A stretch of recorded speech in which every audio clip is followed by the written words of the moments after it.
Medical కాలేజీల ప్రైవేటీకరణకు వ్యతిరేకంగా వైఎస్ఆర్సీపీ చేపట్టిన నిరసన కార్యక్రమం నంద్యాల జిల్లాలో స్వల్ప ఉద్రిక్తతకు దారితీసింది. వైసీపీ నేత బైరెడ్డి సిద్ధార్థరెడ్డిని పోలీసులు గృహ నిర్బంధం చేయడంతో ఆ పార్టీ శ్రేణులు ప్రభుత్వ తీరుపై తీవ్రస్థాయిలో మండిపడ్డాయి.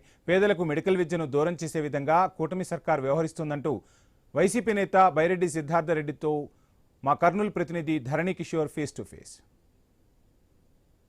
వైసీపీ ఆందోళనకు చేపట్టడంతో పూర్తి స్థాయిలో కూడా నంద్యాల జిల్లాలో ఉద్రిక్త పరిస్థితులు నెలకొన్నాయి. ఏదైతే యువజన విభాగానికి చెందినటువంటి బైరెడ్డి సిద్ధార్థరెడ్డిని అవసరం చేసి పోలీసులు నిర్బంధించిన పరిస్థితి కనబడుతుంది. అయితే మొత్తం ప్రభుత్వం నిర్బంధంగా వ్యవహరిస్తుందని చెప్తున్న బైరెడ్డి సిద్ధార్థరెడ్డి మొత్తం వ్యవహారం మీద ఏం చెప్తున్నాడో ఆయన అడిగి తెలుసుకునే ప్రయత్నం చేద్దాం. చెప్పండి, అసలు మిమ్మల్ని ఎందుకు అవసరం చేశారు? మెడికల్ కాలేజీ విధానం మీద మీ యొక్క అభిప్రాయం ఏంటి?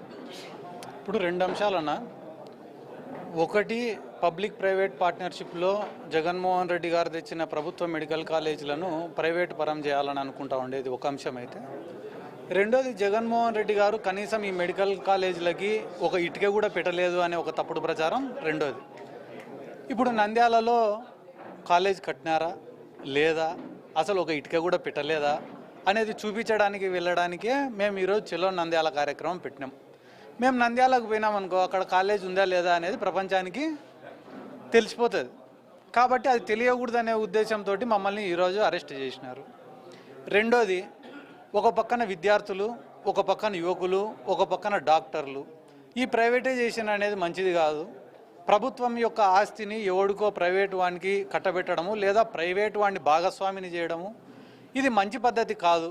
ఆల్రెడీ ఫండ్స్ కూడా అలాట్ అయినాయి. ఫైనాన్షియల్ టైఅప్స్ సెంట్రల్ గవర్నమెంట్తో కూడా జరిగినాయి. ఒక 4,000 కోట్లు ఖర్చు పెడితే పూర్తి అయిపోయేదానికి ఈరోజు ప్రైవేట్ వాళ్ళని ఇన్వాల్వ్ చేసి దాంట్లో వచ్చే లాభాలను ప్రైవేట్ వాళ్ళకు భాగస్వామ్యులను చేయడం అనేది ఒక స్వార్థపూరితమైన నిర్ణయం తప్ప దీనివల్ల ప్రభుత్వానికి ఎటువంటి మేలు జరగదు. అది ప్రజలకు కూడా తెలియాలనే ఉద్దేశంతోనే మేము ఈరోజు ఈ చెల్లో నంద్యాల కార్యక్రమం. అయితే ప్రభుత్వం ప్రైవేటీకరణ పేరుతో ఇన్ఫ్రాస్ట్రక్చర్ను డెవలప్ చేస్తాము, పేద ప్రజలకు విద్యను దగ్గరికి చేరుస్తామని చెప్తుంది. దీన్ని మీరు ఎందుకు ఇంత ఇదిగా వ్యతిరేకిస్తున్నారు? ఇది ఒక మీ పార్టీ మైలేజ్ని పెంచుకోవడానికి అంటే మేము చెప్పడం కాదన్న, వాళ్ళ ఇన్ఎఫిషియన్సీని ఒప్పుకునేట్లా. ప్రైవేట్ వాడు వస్తేనే ఇన్ఫ్రాస్ట్రక్చర్ వస్తుంది తప్ప గవర్నమెంట్ వాడి దగ్గర ఇన్ఫ్రాస్ట్రక్చర్ ఉండదు అనేదే చాలా తప్పు మాట కదా. ప్రభుత్వాలు చేతులు ఎత్తేసి అంతా ప్రైవేట్ వాళ్ళే గొప్పోళ్ళు, ప్రభుత్వాలన్నీ పనికి మాలినటువంటి వీళ్ళు చెప్తున్నారా? ఈరోజు ఒకానొకప్పుడు ఇదే రాష్ట్రంలో గవర్నమెంట్ స్కూళ్ళల్లో ఒక మనిషి ఉండేటోడు కాదు, ఒక పిల్లోడు ఉండేటోడు కాదు, అందరూ కూడా ప్రైవేట్ బాట పట్టేవాళ్ళు.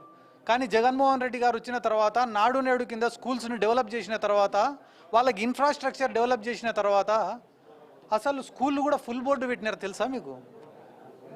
మళ్ళీ మన ఆస్తులను మనం డెవలప్ చేయాలా, కానీ ఎవడో పక్కన ఆస్తులను మనం డెవలప్ చేయడం ఏంది?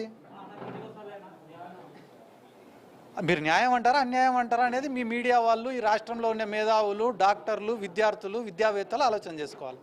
అయితే మొత్తంగా చెప్తున్నది బైరెడ్డి సిద్ధార్థరెడ్డి ఒకటే, మెడికల్ కాలేజీలను ప్రైవేట్ పరం చేయడం వల్ల పేద విద్యార్థులకు విద్య దొరకకుండా పోతుంది. కాబట్టి ఖచ్చితంగా ప్రైవేట్ కాలేజీలకు అనుమతులు ఇవ్వకూడదు, ప్రభుత్వమే మెడికల్ కాలేజీ నిర్వహించాలని వారు కోరుతున్న పరిస్థితి ఉంది. వీడియో జర్నలిస్ట్ బాబుతో కలిసి ధరణి కిషోర్, ఐ న్యూస్, కర్నూలు నుంచి.